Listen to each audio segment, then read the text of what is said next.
మరియు లోపటను వెలుపటను వ్రాత కలిగి 7 ముద్రలు గట్టిగా వేసియున్న ఒక గ్రంథము సింహాసనమునందు ఆసీనుడైన వాని కుడి చేత చూచితిని. మరియు దాని ముద్రలు తీసి ఆ గ్రంథము విప్పుటకు యోగ్యుడైన వాడెవడని బలిష్ఠుడైన ఒక దేవదూత బిగ్గరగా ప్రచురింపగా చూచితిని. అయితే పరలోకమందు గాని భూమి మీద గాని భూమి క్రింద గాని ఆ గ్రంథము విప్పుటకైనను చూచుటకైనను ఎవనికిని శక్తి లేకపోయెను. ఆ గ్రంథము విప్పుటకైనను చూచుటకైనను యోగ్యుడెవడనూ కనబడనందున నేను బహుగా ఏడ్చుచుండగా ఆ పెద్దలలో ఒకడు, ఏడువకుము, ఇదిగో దావీదుకు చిగురైన యూదాగోత్రపు సింహము 7 ముద్రలను తీసి ఆ గ్రంథమును విప్పుటకై జయము పొందినని నాతో చెప్పెను. మరియు సింహాసనమునకును ఆ 4 జీవులకును పెద్దలకును మధ్యను వధింపబడినట్లుండిన గొర్రెపిల్ల నిలిచిండుట చూచితిని. ఆ గొర్రెపిల్లకు 7 కొమ్ములను 7 కన్నులు నుండెను. ఆ కన్నులు భూమి ఎందంతటికి పంపబడిన దేవుని 7 ఆత్మలు. ఆయన వచ్చి సింహాసనమునందు ఆసీనుడైన వాని కుడి చేతిలో నుండి ఆ గ్రంథమును తీసుకొనెను.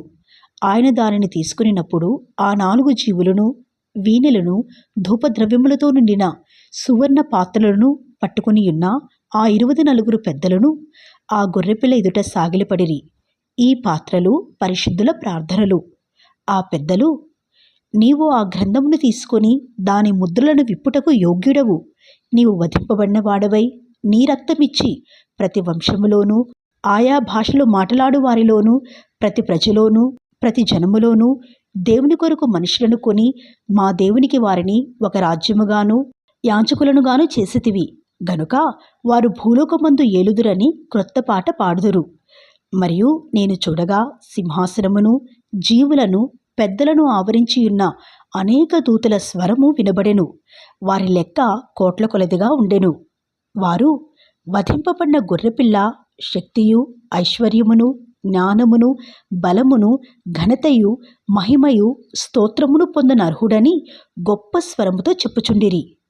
అంతటా పరలోకమందును భూలోకమందును భూమి క్రిందను సముద్రములోనూ ఉన్న ప్రతి సృష్టము అనగా వాటిలోనున్న సర్వమును సింహాసనాసీనుడైన వానికిని గొర్రెపిల్లకును స్తోత్రమును ఘనతయు మహిమయు ప్రభావమును యుగయుగములు కలుగునుగాక అని చెప్పుట వింటిని.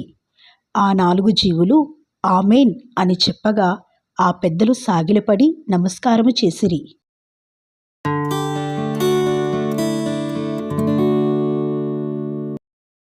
ఆ గొర్రెపిల్ల 7 ముద్రలలో మొదటి దానిని విప్పినప్పుడు నేను చూడగా ఆ 4 జీవులలో ఒకటి రమ్ము అని ఉరుము వంటి స్వరముతో చెప్పుట వింటిని.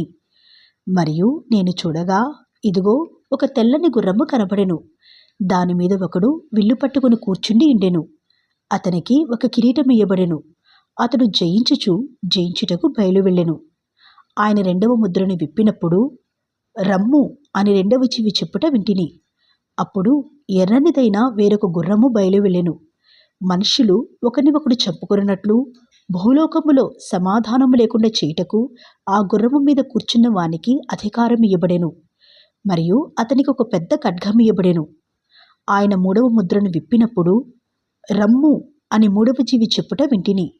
నేను చూడగా ఇదిగో ఒక నల్లని గుర్రము కనబడెను. దానిమీద ఒకడు త్రాసు చేత పట్టుకుని కూర్చుండి ఉండెను.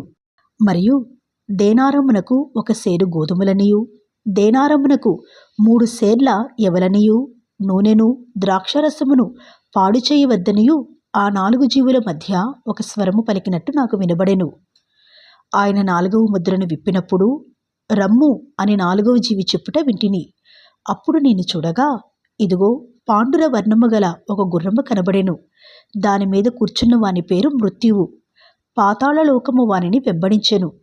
ఖడ్గము వలనను కరువు వలనను మరణము వలనను భూమిలో నుండు క్రూర మృగముల వలనను భూనివాసులను చంపుటకు భూమి యొక్క 4వ భాగము పైన అధికారము వానికి ఇయ్యబడెను. ఆయన 5వ ముద్రను విప్పినప్పుడు దేవుని వాక్యము నిమిత్తమును తాము ఇచ్చిన సాక్ష్యము నిమిత్తమును వధింపబడిన వారి ఆత్మలను బలిపీఠము క్రింద చూచితిని. వారు, నాథా, సత్యస్వరూపి, పరిశుద్ధుడా, ఎందాక తీర్పు తీర్చకయు మా రక్తము నిమిత్తము భూనివాసులకు ప్రతిదండన చేయకయు ఉందువని బిగ్గరగా కేకలు వేసిరి. తెల్లని వస్త్రము వారిలో ప్రతివానికి ఇయ్యబడెను. మరియు వారి వలని చంపబడబోవు వారి సహదాసుల యొక్కయు సహోదరుల యొక్కయు లెక్క పూర్తిగు వరకు ఇంకా కొంచెము కాలము విశ్రమింపవల్లని వారితో చెప్పబడెను. ఆయన 6వ ముద్రను విప్పినప్పుడు నేను చూడగా పెద్ద భూకంపము కలిగెను. సూర్యుడు కంబళి వలె నలుపాయెను. చంద్రబింబమంతయు రక్తవర్ణమాయెను. పెద్ద గాలిచేత ఊగులాడు అంజూరపు చెట్టు నుండి అకాలపు కాయలు రాలినట్లు ఆకాశ నక్షత్రములు భూమి మీద రాలెను. మరియు ఆకాశ మండలము చుట్టబడిన గ్రంథము వలనై తొలగిపోయెను. ప్రతి కొండయు ప్రతి ద్వీపమును వాటి వాటి స్థానములు తప్పెను. భూరాజులను, ఘనులను, సహస్రాధిపతులను, ధనికులను, బలిష్ఠులను, ప్రతి దాసులను, ప్రతి స్వతంత్రుడును కొండగుహలలోను బండ సందులలోనూ దాగుకొని సింహాసనాసీనుడైన వాని యొక్కయు గొర్రెపిల్ల యొక్కయు ఉగ్రత మహాదినము వచ్చెను. దానికి తాళజారిన వాడెవడు? మీరు మా మీద పడి ఆయన సన్నిధికిని గొర్రెపిల్ల ఉగ్రతకును మమ్మును మరుగు చెయ్యుడి అని పర్వతములతోనూ బండలతోనూ చెప్పుచున్నారు.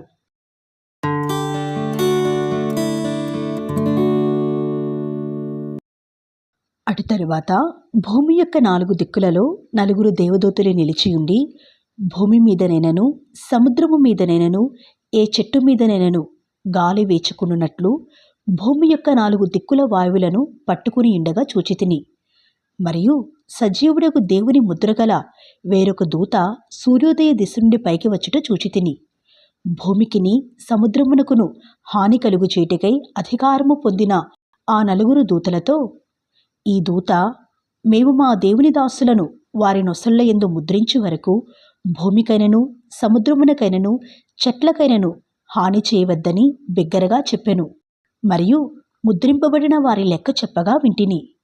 ఇశ్రాయేలీల గోత్రములన్నిటిలో ముద్రింపబడిన వారు 1,44,000 మంది. యూదా గోత్రంలో ముద్రింపబడిన వారు 12,000 మంది. రూబేను గోత్రములో 12,000 మంది. గాదు గోత్రములో 12,000 మంది. ఆషేరు గోత్రములో 12,000 మంది. నఫ్తాలి గోత్రములో 12,000 మంది. మనష్షే గోత్రములో 12,000 మంది. షిమ్యోను గోత్రములో 12,000 మంది. లేవి గోత్రములో 12,000 మంది. ఇస్సాఖారు గోత్రములో 12,000 మంది. జెబూలూను గోత్రములో 12,000 మంది. యోసేపు గోత్రములో 12,000 మంది. బెన్యామీను గోత్రములో 12,000 మంది ముద్రింపబడిరి. అటు తరువాత నేను చూడగా ఇదిగో ప్రతి జనములో నుండియు ప్రతి వంశములో నుండియు ప్రజలలో నుండియు ఆయా భాషలు మాట్లాడు వారిలో నుండి వచ్చి ఎవడును లెక్కింపచాలని ఒక గొప్ప సమూహము కనబడెను. వారు తెల్లని వస్త్రములు ధరించుకున్న వారే ఖర్జూరపు మట్టలు చేతపట్టుకొని సింహాసనము ఎదుటను గొర్రెపిల్ల ఎదుటను నిలువబడి, సింహాసనాసీనుడైన మా దేవునికిని గొర్రెపిల్లకును మా రక్షణకై స్తోత్రము అని మహాశబ్దంతో ఎలుగెత్తి చెప్పిరి. దేవదూతలందరూ సింహాసనము చుట్టూను పెద్దల చుట్టూను ఆ 4 జీవుల చుట్టూను నిలువబడి ఉండిరి. వారు సింహాసనం ఎదుట సాష్టాంగపడి, ఆమేన్, యుగయుగముల వరకు మా దేవునికి స్తోత్రమును మహిమయు జ్ఞానమును కృతజ్ఞతాస్తుతియు ఘనతయు శక్తియు బలమును కలుగునుగాక అని చెప్పుచు దేవునికి నమస్కారము చేసిరి. ఆమేన్. పెద్దలలో ఒకడు, తెల్లని వస్త్రములు ధరించుకుని ఉన్న వీరెవరు, ఎక్కడి నుండి వచ్చిరని నన్ను అడిగాను. అందుకు నేను, అయ్యా, నీకే తెలియననగా అతడు ఇలాగు నాతో చెప్పెను, వీరు మహాశ్రమల నుండి వచ్చినవారు. గొర్రెపిల్ల రక్తములో తమ వస్త్రములను ఉతుకుని వాటిని తెలుపు చేసుకునిరి. అందువలన వారు దేవుని సింహాసనం ఎదుట ఉండి రాత్రింబగళ్ళు ఆయన ఆలయములో ఆయనను సేవించుచున్నారు. సింహాసనాసీనుడైన వాడు తానే తన గుడారము వారి మీద కప్పును. వారికి ఇక మీదట ఆకలి అయినను దాహమైనను ఉండదు. సూర్యుని ఎండయనను ఏ వడగాలైనను వారికి తగులదు. ఏలయనగా సింహాసన మధ్యమందుండు గొర్రెపిల్ల వారికి కాపరి అయి జీవజలముల బుగ్గల యొద్దకు వారిని నడిపించును. దేవుడే వారి కన్నుల నుండి ప్రతి బాష్ప బిందువును తుడిచివేయును.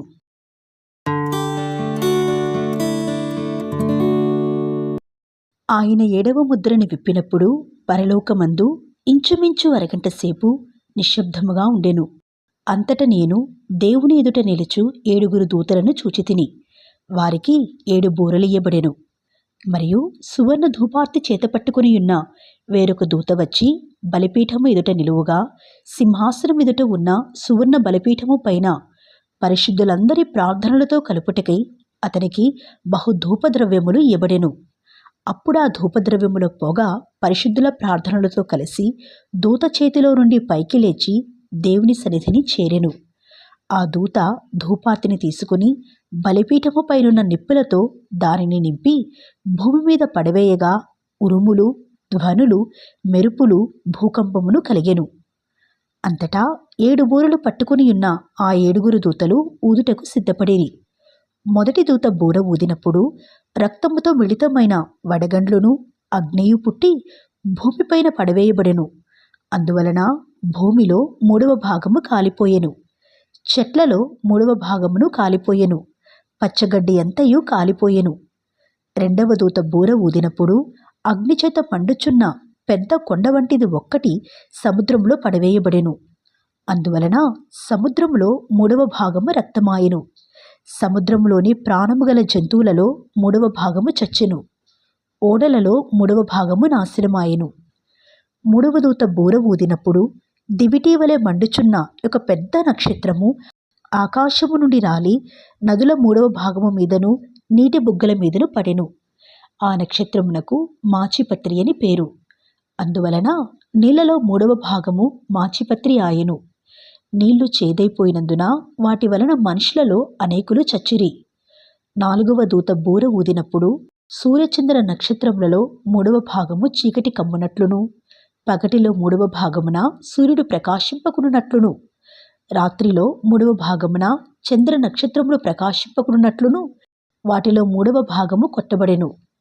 మరియు నేను చూడగా ఆకాశ మధ్యమున ఒక పక్షిరాజు ఎగురుచు, బూరలు ఊదబోవచ్చున్న 3 దూతల బూరల శబ్దములను బట్టి భూనివాసులకు అయ్యో అయ్యో అయ్యో అని గొప్ప స్వరముతో చెప్పుట వింటిని.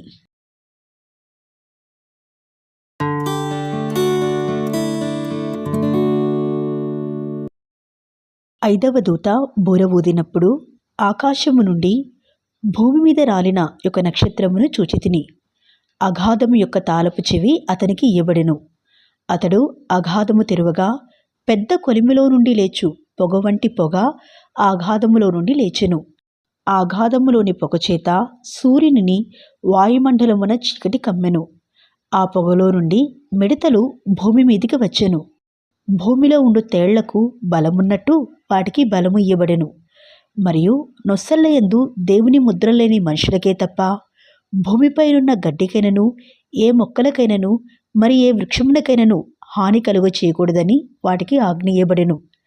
మరియు వారిని చంపుటకు అధికారము ఇవ్వబడలేదు గాని 5 నెలల వరకు బాధించుటకు వాటికి అధికారము ఇవ్వబడెను. వాటి వలన కలుగు బాధ తేలు మనుషును కుట్టినప్పుడుండు బాధ వలె ఉండును. ఆ దినములలో మనుషులు మరణమును వెతుకుదురుగాని అది వారికి దొరకనే దొరకదు. చావు వలనని ఆశపడుదురుగాని మరణము వారి యొద్ద నుండి పారిపోవును. ఆ మిడతల రూపములు యుద్ధమునకు సిద్ధపరచబడిన గుర్రములను పోలియున్నవి. బంగారము వలె మెరియు కిరీటముల వంటివి వాటి తలల మీద ఉండెను. వాటి ముఖములు మనుష్య ముఖముల వంటివి. స్త్రీల తల వెంట్రుకల వంటి వెంట్రుకలు వాటికుండెను. వాటి పండ్లు సింహపు కోర్ల వలె ఉండెను. ఇనుప మైమరువుల వంటి మైమరువులు వాటికుండెను. వాటి రెక్కల ధ్వని యుద్ధమునకు పరిగెత్తునట్టి విస్తారమైన గుర్రపు రథముల ధ్వని వలె ఉండెను. తేళ్ల తోకల వంటి తోకలను కొండ్లును వాటికుండెను. 5 నెలల వరకు వాటి తోకల చేత మనుషులకు హాని చేయుటకు వాటికి అధికారముండెను. పాతాళపు దూత వాటిపైన రాజుగా ఉన్నాడు. హెబ్రీ భాషలో వానికి అబద్దోనని పేరు. గ్రీసు దేశపు భాషలో వాని పేరు అపుల్లుయోను. మొదటి శ్రమ గతించెను. ఇదిగో మరి 2 శ్రమలు ఇటు తరువాత వచ్చును. 6వ దూత బూర ఊదినప్పుడు దేవుని ఎదుట ఉన్న సువర్ణ బలిపీఠము యొక్క కొమ్ముల నుండి ఒక స్వరము, యూఫ్రటీసు అనే మహానది యొద్ద బంధింపబడి ఉన్న 4 దూతలను వదిలిపెట్టుమని బూర పట్టుకుని ఉన్న 6వ దూతతో చెప్పుట వింటిని.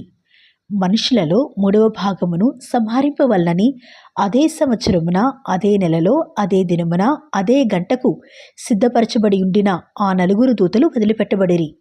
గుర్రపు రౌతుల సైన్యముల లెక్క 20 కోట్లు. వాటి లెక్క ఇంత అని నేను వింటిని. మరియు నాకు కలిగిన దర్శనమందు ఇలాగు చూచితిని. ఆ గుర్రములకును వాటి మీద కూర్చుంటున్న వారికిని నిప్పువలె ఎరుపు వర్ణము, నీలవర్ణము, గంధక వర్ణముల మైమరువులుండెను. ఆ గుర్రముల తలలు సింహపు తలల వంటివి. వాటి నోళ్లలో నుండి అగ్నిధూమ గంధకములు బయలువెడలుచుండెను. ఈ 3 దెబ్బల చేత, అనగా వీటి నోళ్లలో నుండి బయలువెడలుచున్న అగ్నిధూమ గంధకముల చేత మనుషులలో 3వ భాగము చంపబడెను. ఆ గుర్రముల బలము వాటి నోళ్ల యందును వాటి తోకల యందును ఉన్నది. ఎందుకనగా వాటి తోకలు పాముల వలె ఉండి తలలు కలిగినవైనందున వాటి చేత అవి హాని చేయును. ఈ దెబ్బల చేత చావక మిగిలిన జనులు దెయ్యములను, చూడను వినను నడువున శక్తి లేనివై బంగారు, వెండి, కంచు, రాయి, కర్రలతో చేయబడిన తమ హస్తకృతములైన విగ్రహములను పూజింపకుండా విడిచిపెట్టినట్లు మారు మనసు పొందలేదు. మరియు తాము చేయుచున్న నరహత్యలను, మాయమంత్రములను, చారచోరత్వములను చేయకుండునట్లు వారు మారు మనస్సు పొందినవారు కారు.